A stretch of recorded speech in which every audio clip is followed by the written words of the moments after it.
Assalamualaikum warahmatullahi wabarakatuh. Selamat pagi. Pada kesempatan hari ini, kami akan memaparkan mengenai program kurikulum dari SMA Negeri 1 Kota Serang pada kegiatan masa pengenalan lingkungan sekolah SMA Negeri 1 Kota Serang tahun pelajaran 2020-2021.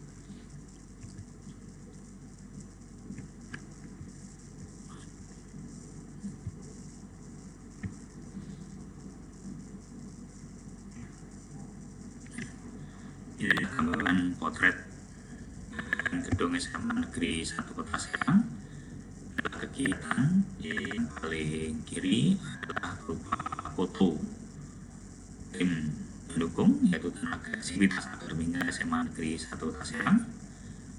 Kemudian kegiatan pada pelaksanaan upacara pengibaran bendera 17 Agustus peringatan proklamasi kemerdekaan RI yang ke-70. Pelaksanaan kegiatan UNBK pada saat UNBK masih dilaksanakan, yaitu pada tahun pelajaran 2018-2019.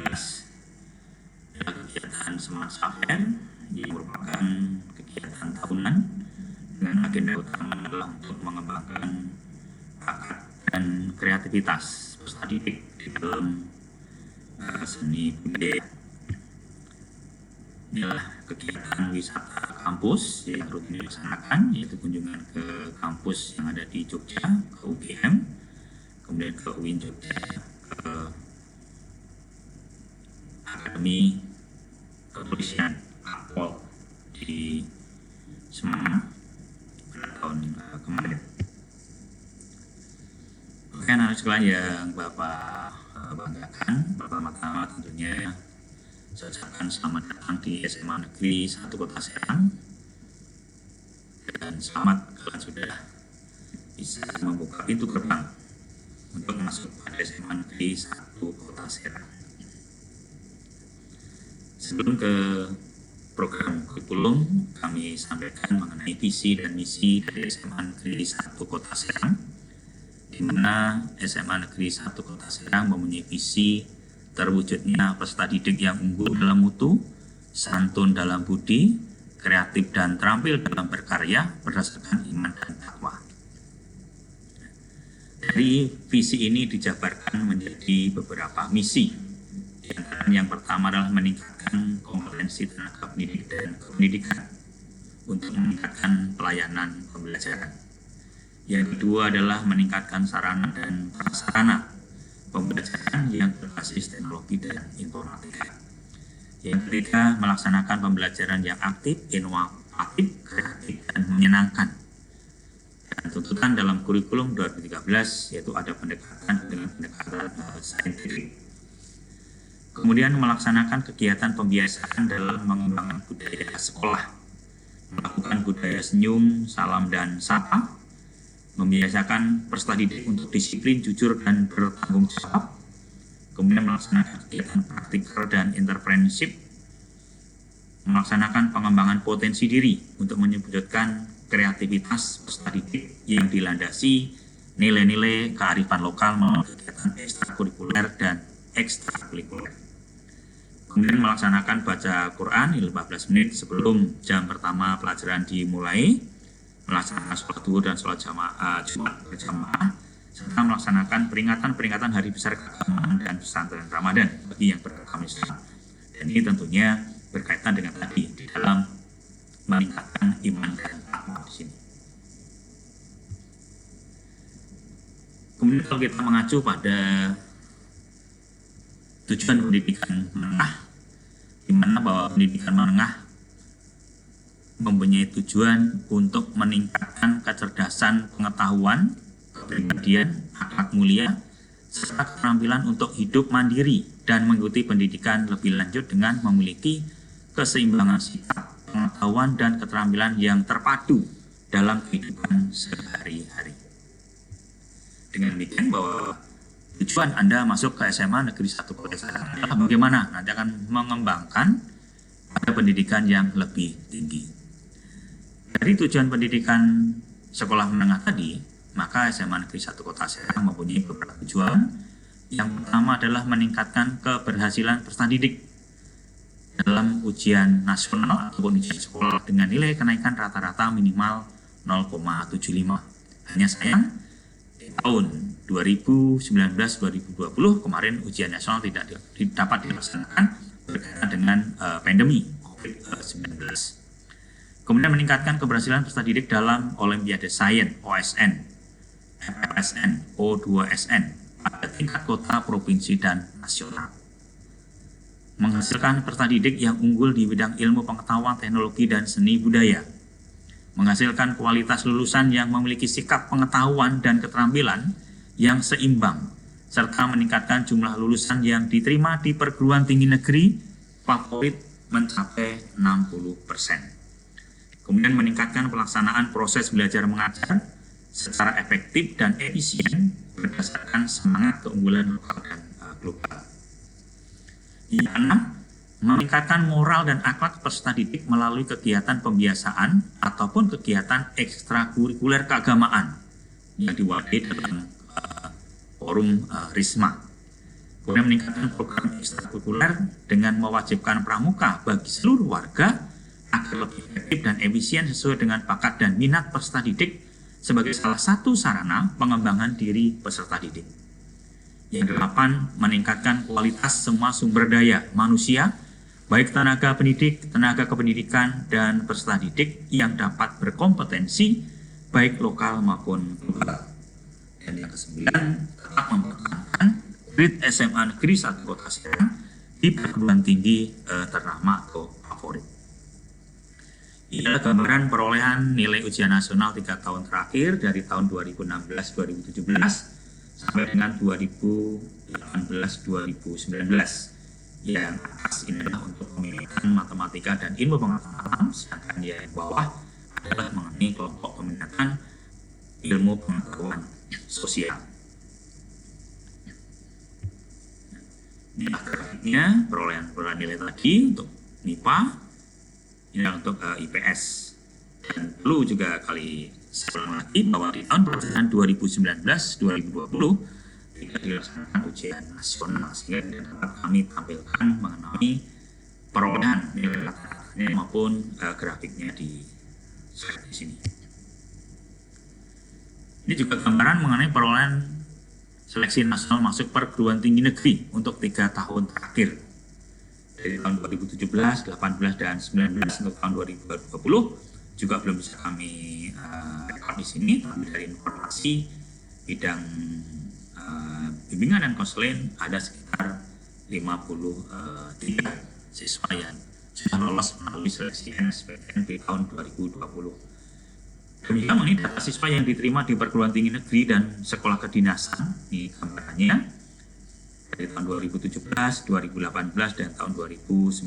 Atau mungkin kalau Anda memasuki halaman SMA Negeri 1 Kota Serang, di lorong itu ada Golden yang menyatakan nama-nama siswa yang sudah dapat diterima di perguruan tinggi negeri maupun di sekolah kedinasan.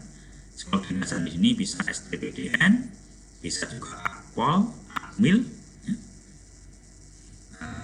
yang sifatnya adalah berupa program pendidikan kedinasan. Kemudian apa yang menjadi program strategis dari SMA Negeri 1 Kota Serang? Yang pertama adalah melaksanakan proses pembelajaran sesuai tuntutan kurikulum 2013, di mana di dalam kurikulum 2013 itu ada pendekatan secara discovery, inquiry, problem based, dan project based learning melalui pembelajaran yang bisa dilaksanakan di dalam kelas ataupun di luar kelas. Kemudian yang kedua, melaksanakan pembimbingan siswa untuk kegiatan OSN, O2SN, FFSN. Yang ketiga, melaksanakan wisata kampus untuk memberikan motivasi atau pengenalan lingkungan belajar pada perguruan tinggi negeri. Melaksanakan field trip, yaitu pembelajaran di luar kelas untuk mengkaji teori dan praktek yang berupa pengetahuan dan keterampilan atau dari aspek pengetahuan dan keterampilan. Menyediakan sarana untuk pengembangan akhlak mulia sudah terwujud, melaksanakan kegiatan ekstrakurikuler di samping ekstrakurikuler wajib. Kemudian meningkatkan kemampuan tenaga pendidik melalui in-house training, bimbingan teknis, diklat maupun PKB, yaitu pengembangan keprofesional berkelanjutan, baik yang dilaksanakan oleh sekolah maupun oleh dinas terkait, baik secara daring maupun luring. Kemudian apa kurikulum SMA Negeri 1 Kota Serang? Kurikulum SMA Negeri 1 Kota Serang merupakan pengembangan dari kurikulum nasional, yaitu kurikulum 2013 yang sudah beberapa kali direvisi, yang tentunya juga disesuaikan dengan tuntutan seleksi nasional masuk perguruan tinggi negeri dan kurikulum perguruan tinggi, yaitu pada SBMPTN. Apa landasan hukum yang menjadi acuan dalam pelaksanaan kurikulum 2013 di SMA Negeri 1 Kota Serang? Yang pertama adalah Undang-Undang Nomor 20 Tahun 2003 tentang Sistem Pendidikan Nasional. Yang kedua, Peraturan Pemerintah Nomor 19 Tahun 2005, di mana telah beberapa kali mengalami perubahan sampai dengan Peraturan Pemerintah yang terakhir, yaitu Nomor 13 Tahun 2015, yaitu tentang perubahan atas Peraturan Pemerintah Nomor 19 Tahun 2005 tentang Standar Nasional Pendidikan. Kemudian Permendikbud Nomor 20 Tahun 2016 tentang Standar Kompetensi Lulusan, Permendikbud Nomor 21 Tahun 2016 tentang Standar Isi, Permendikbud Nomor 22 Tahun 2016 tentang Standar Proses, dan Permendikbud Nomor 36 Tahun 2018 tentang perubahan Permendikbud Nomor 59 Tahun 2014 tentang Kurikulum 2013, Permendikbud Nomor 64 Tahun 2014 tentang peminatan, Permendikbud Nomor 103 Tahun 2014 tentang pembelajaran, Permendikbud Nomor 23 Tahun 2016 tentang penilaian, dan Permendikbud Nomor 24 Tahun 2016 tentang kompetensi inti dan kompetensi dasar. Tujuan dari kurikulum 2013 yaitu mempersiapkan manusia Indonesia agar memiliki kemampuan hidup sebagai pribadi dan warga negara yang beriman, produktif, kreatif, inovatif, dan afektif, serta mampu berkontribusi pada kehidupan bermasyarakat, berbangsa, bernegara, dan peradaban dunia. Ini mengenai tujuan diberlakukannya kurikulum 2013. Di dalam kurikulum 2013 itu ada 3 dimensi. Yang pertama adalah dari dimensi sikap, yang kedua pengetahuan, dan yang ketiga adalah keterampilan. Karena harapannya peserta didik setelah menyelesaikan program pembelajaran di sekolah menengah atas itu mempunyai 3 aspek, yaitu aspek sikap, pengetahuan, dan keterampilan. Apa saja yang menjadi aspek sikap atau dimensi dari aspek sikap? Yang pertama adalah beriman dan bertakwa pada Tuhan Yang Maha Esa. Ini berkaitan dengan aspek atau kompetensi religius atau kompetensi sikap religiusnya. Kemudian yang kedua berkarakter jujur dan peduli, bertanggung jawab, menjadi pembelajar sejati sepanjang hayat, sehat jasmani dan rohani sesuai dengan perkembangan anak di lingkungan keluarga, sekolah, dan masyarakat maupun lingkungan alam sekitar bangsa negara, baik kawasan regional dan internasional. Jadi dalam aspek sikap di sini ada aspek sosial, ada juga aspek religi. Yang kedua mengenai dimensi pengetahuan, yaitu memiliki pengetahuan faktual, konseptual, prosedural, dan metakognitif pada tingkat teknis, spesifik, detail, dan kompleks berkenaan dengan ilmu pengetahuan, teknologi, seni budaya, dan humaniora. Dan pada aspek keterampilan diharapkan peserta didik setelah menyelesaikan program pembelajaran selama 3 tahun, yaitu memiliki keterampilan dan berpikir dan bertindak yang kreatif, produktif, kritis, mandiri, kolaboratif, dan komunikatif. Ini mengenai 3 aspek dimensi sikap, baik sikap spiritual tadi yaitu beriman dan bertakwa Tuhan Yang Maha Esa, kemudian sikap sosial yang memiliki karakter jujur, bertanggung jawab, dan menjadi pembelajar sejati, dimensi pengetahuannya adalah ini, dan dimensi keterampilannya adalah ini. Nah, di dalam kurikulum SMA, kita mengenal adanya mata pelajaran kelompok peminatan yang wajib diikuti oleh peminat kelompok tersebut dan mata pelajaran pilihan. Apa saja nanti peminatnya lepas nanti.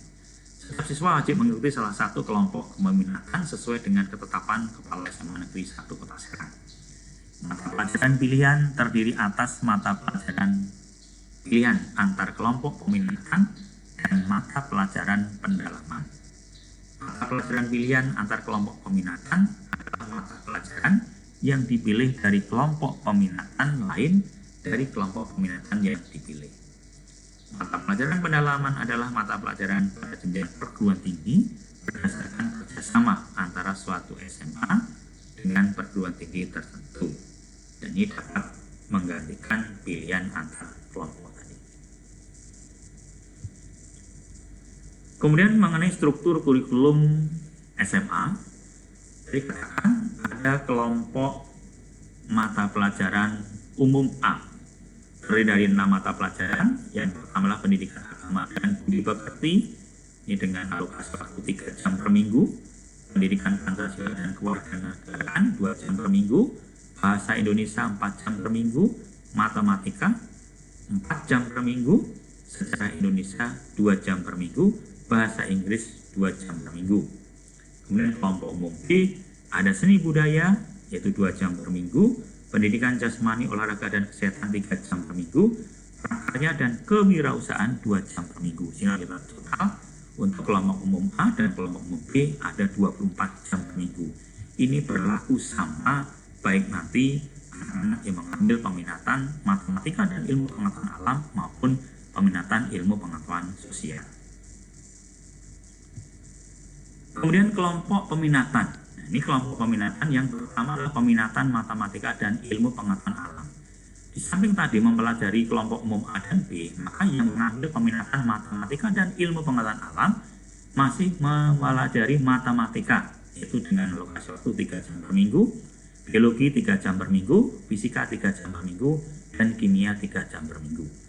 Mungkin juga sebaliknya untuk anak-anak yang mengambil peminatan ilmu pengetahuan sosial akan mempelajari geografi 3 jam per minggu, sejarah 3 jam per minggu, sosiologi 3 jam per minggu, ekonomi 3 jam per minggu. Dan untuk kelompok peminatan bahasa dan budaya ini kita tidak membuka karena memang tidak ada peminatnya. Dengan demikian, pada kelompok umum A dan B tadi ada 24 jam, pada kelompok peminatan ada 12 jam, sehingga sudah 36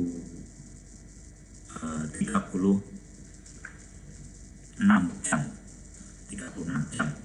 Kemudian ada mata pelajaran pilihan atau lintas minat. Lintas minat ini untuk kelas 10 ada 2 mata pelajaran, yaitu masing-masing 3 jam per minggu. Dan pada tahun pelajaran 2020-2021 mata pelajaran pilihan atau lintas minat di SMA Negeri 1 Kota Serang untuk anak-anak yang mengambil peminatan matematika, ilmu pengetahuan alam, ada informatika dan bahasa asing. Sedangkan pada peminatan IPS ada bahasa asing dan kimia.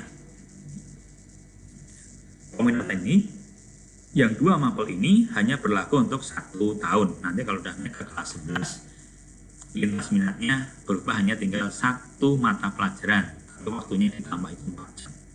Ini gambaran jam per minggu yang harus ditempuh untuk anak kelas 10 sekitar 44 jam per minggu, kelas 11 46 dan kelas 12 46. Ini pengertian mengenai peminatan, bahwa peminatan akademik adalah program kurikuler yang disediakan untuk mengakomodasi pilihan minat, bakat dan atau kemampuan akademik peserta didik dengan orientasi penguasaan kelompok mata pelajaran keilmuan. Lintas minat adalah program kurikuler yang disediakan untuk mengakomodasi perluasan pilihan minat, bakat dan atau kemampuan akademik peserta didik dengan orientasi penguasaan kelompok mata pelajaran keilmuan di luar pilihan minat. Nah, untuk pendalaman minat ini memang belum bisa kami laksanakan karena harus ada bekerjasama dengan perguruan tinggi negeri yang terdekat, sementara animo dari anak-anak ini masih kurang pada perguruan tinggi negeri yang terdekat. Kemudian apa yang menjadi prinsip dari pembelajaran kurikulum 2013? Yang pertama, bahwa berpusat pada peserta didik, dan arti bahwasanya nanti anak atau peserta didik tidak lagi menjadi objek, tapi menjadi subjek pembelajaran. Kemudian mengembangkan kreativitas peserta didik, ini bisa bermacam-macam, mungkin dengan pengembangan dalam dunia sains, dalam dunia teknologi, maupun dalam dunia seni. Dan menciptakan kondisi menyenangkan dan menantang, bermuatan nilai, etika, estetika, logika, dan kinestetika. Pembelajaran bergeser dari diberitahu menjadi aktif mencari tahu. Artinya apa? Di sini bahwasanya siswa nanti yang aktif untuk mencari tahu dengan sendirinya. Bisa menggunakan IT, bisa juga menggunakan literasi. Kemudian menyediakan pengalaman belajar yang beragam melalui penerapan berbagai strategi dan metode pembelajaran yang menyenangkan, konseptual, efektif, efisien, dan bermakna.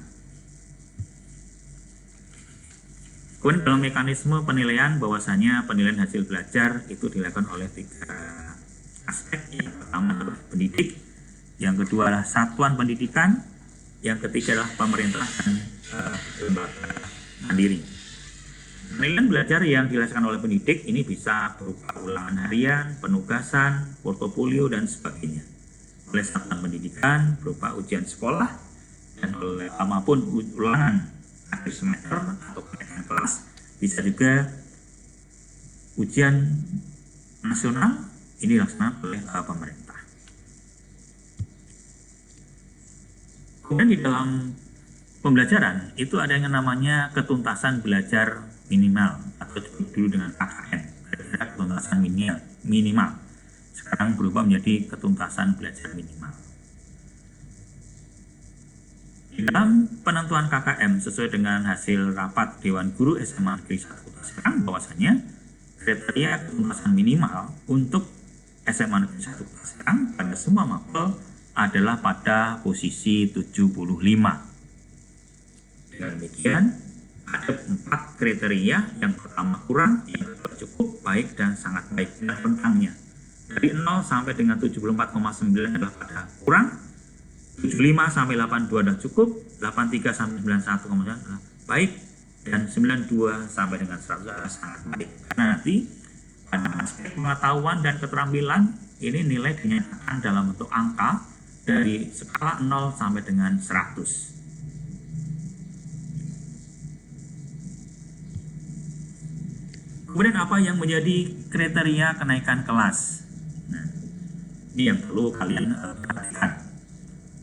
Yang pertama, bahwa peserta didik dinyatakan naik kelas apabila memenuhi syarat. Yang pertama, menyelesaikan seluruh program pembelajaran dalam 2 semester pada tahun pelajaran yang diikuti. Artinya bahwa nilai dari semester 1 dan semester 2 untuk semua mapel itu ada.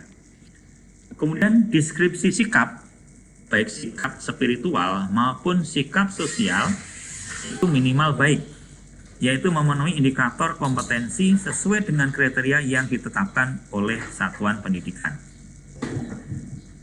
Deskripsi kegiatan ekstrakurikuler pendidikan kepramukaan minimal baik, sesuai dengan kriteria yang ditetapkan oleh satuan pendidikan.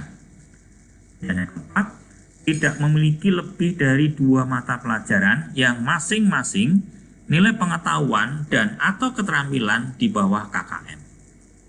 Apabila ada mata pelajaran yang tidak mencapai ketuntasan belajar pada semester ganjil dan atau semester genap, nilai akhir diambil dari rata semester ganjil dan genap pada mata pelajaran yang sama pada tahun pelajaran tersebut. Pengertian 2 mapel tidak tuntas di sini bisa ketuntasannya pada aspek pengetahuan, bisa juga pada aspek keterampilan. Kemudian satuan pendidikan dapat menambahkan kriteria lain sesuai dengan kebutuhan masing-masing. Penentuan kenaikan kelas berdasarkan rapat pleno Dewan Guru dengan mempertimbangkan kebijakan sekolah seperti minimal kehadiran, tata tertib, dan peraturan yang berlaku di sekolah tersebut. Demikianlah mengenai sedikit program kurikulum pada kegiatan MTS ini. Apabila ada pertanyaan dan sebagainya yang kurang jelas, bisa Anda kirimkan melalui email kurikulum-semansa39@gmail.com. Terima kasih atas perhatiannya. Wassalamualaikum warahmatullahi wabarakatuh.